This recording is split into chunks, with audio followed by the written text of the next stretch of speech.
Well, my water heater exploded overnight.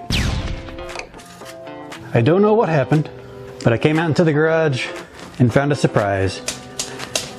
So we're changing a water heater today. Fun stuff. I can't tell you how excited I am about this. I went with a Rheem Performance Plus from Home Depot. 50 gallon, LED, self-cleaning, 9-year warranty. I don't know, don't care. I just need something to replace the water heater I currently have. This one's a 50 gallon, 240 volts, and it's a A.O. Smith Pro Max. So the one I got to replace it's gonna basically be about the same. So I thought I'd make a little video on it, showing you all how to do it. Keep in mind, this is not an upgrade. This is just a replacement. Picked the one that had very similar pipe layout, similar shapes going in the exact same spot. I thought about upgrading to one of the tankless ones, but you know what? I just need it fixed today. So let's get the new one off the truck.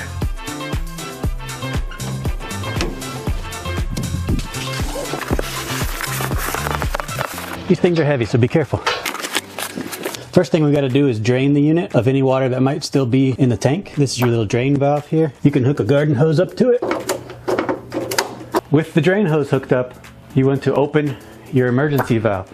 Just lift up on the lever.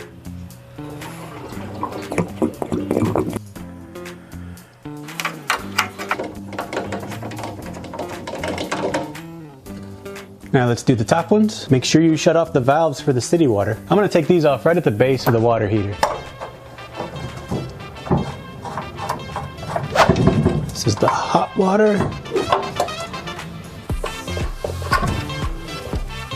And that is the cold water. Let's see how our leak is doing. Still coming out. We'll let this water drain and I'll open up the new water heater. Be careful if you're going to do this yourself. 121 pounds.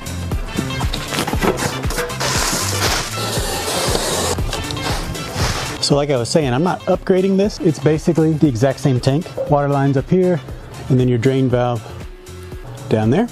This one does have an LED display panel. I just wanted something easy to install. The water heater started leaking today and it needs to be replaced today. There must be a ton of water in that thing. We're gonna let it drain out until there's no more. I got every line unhooked from the water heater. So once this stops leaking, we'll be ready to take this one down. Okay, I think it's drained. I don't see any water coming out of there. All right, so I got it scooched away from where it was. And now my plan is to just bear hug it out of there. We'll see. It was kind of a disaster. It did work, but the lip of the pan prevented it from sliding off easily. I didn't have it picked up high enough to get it over that edge. So everything just kind of slid off, but the cooler stayed upright the whole time. I didn't smash my toes. I call that a win. Now let's get the dolly and move it out of here.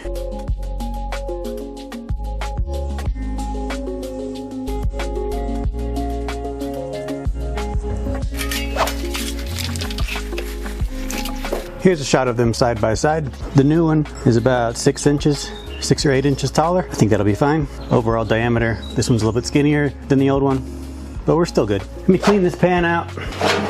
Here we go. Now I'm gonna get it close to where it's going, but not all the way pushed back, because those lines stick out of the wall and it was banging into the old water heater. Since this one's taller, it'll definitely bang into this one. So I'll get it set up into this position and then I'll scoot it back if I need to.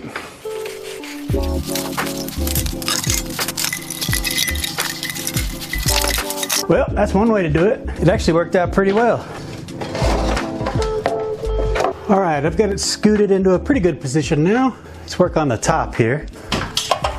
The hot and cold fittings are gonna match up pretty well.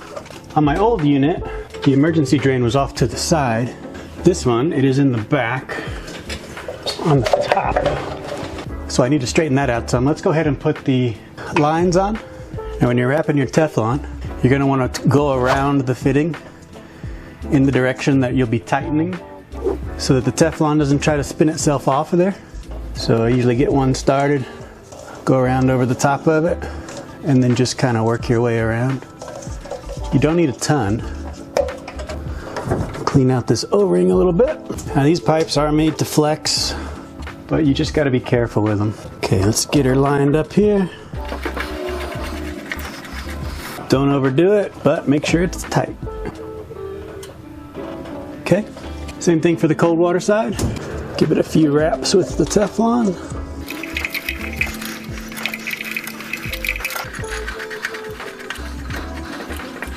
Now we'll tighten this one up. I do have some room in the back there, so I'm gonna push the water heater in a little bit further. And now I have to try to pull that vent line up. Try to straighten it the best that I can. And I'm still a little short there.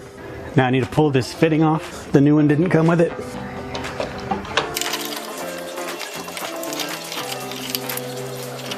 There we go. Okay, so I got the fitting off of the old tank, but I gotta run to Home Depot to get a longer section. I need about 6 or 8 inches of length here. The old vent line wasn't attached to the top of the other tank. It was down here on the side, and it would have been long enough if I had had that same style. This one is at the top, so I need an extension. But before I do that, I'm gonna go ahead and turn all the valves on and just look for any leaks, just in case I need to go to Home Depot again, just in case. I don't like making multiple trips to the store. There we go.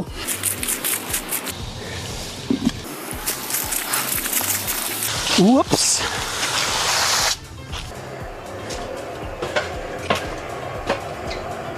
Okay, I have a leak on that line.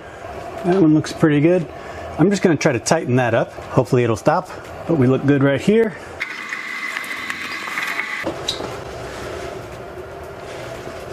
Yeah, I think it just came loose when I was snugging all this stuff down. This one is leaking. It wasn't even really all that tight. Just double check everything. Okay, so I am gonna have to take this one off and fix it, but that's okay. I can do that. Notice I don't have it plugged in. Where is the plug? You have to put the plug in here. And there is a warning on there that before you hook up the electrical connection, you need to make sure that the tank is full. Don't dry fire the heating element. This guy is still leaking. Yep. I just might get some new flex pipe. We'll see. You know what? I'm probably gonna have to do that for this. I want this thing to heat up, so I'm just gonna let the water run. It says run the hot water faucets in the house to make sure the tank is completely filled. So I'm just gonna let it run for a bit. There's lots of air coming out. I'm assuming that means the tank is filling up. We'll see. Ew! Well, that was disgusting.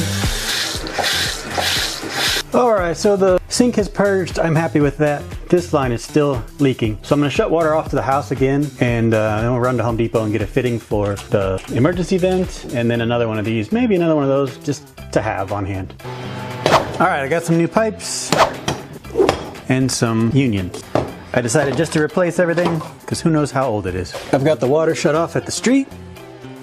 Hopefully we won't have too big of a mess on our hands.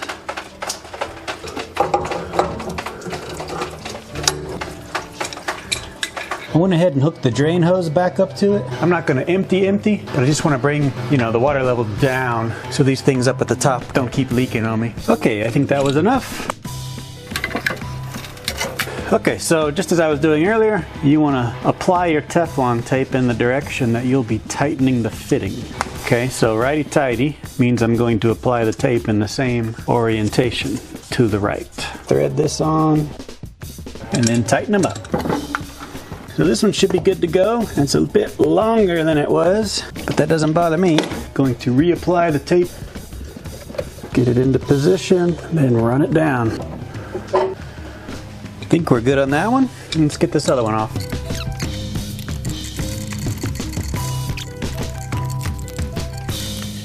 Once again, wrap your fitting with tape. Thread this one on, and then just bend it to the shape you want it to be. Okay, so I have the lines on there. It's the new hot water line, new cold, new vent. I've got the drain shut, so I'm gonna go turn the water back on. And let's check everything out. That one looks pretty good. I'm not seeing any drips there. Looks good. Nothing leaking here, nothing leaking there. Let me go turn the water on again.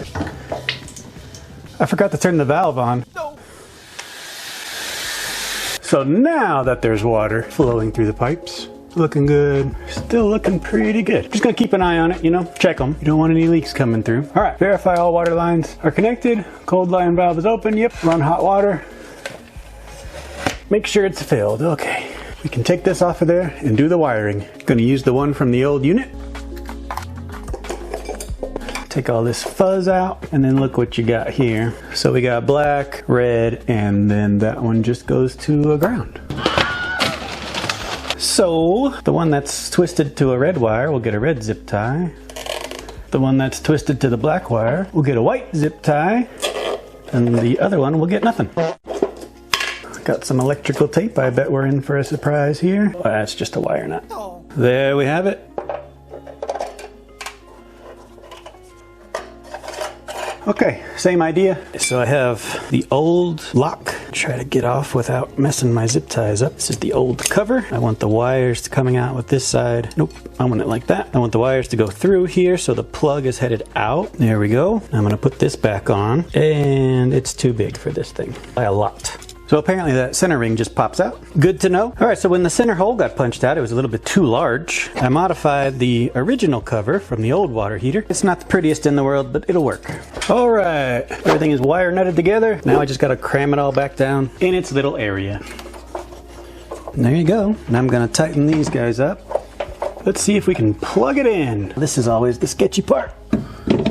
We've got lights. That's a good sign. The little insulation booties on there.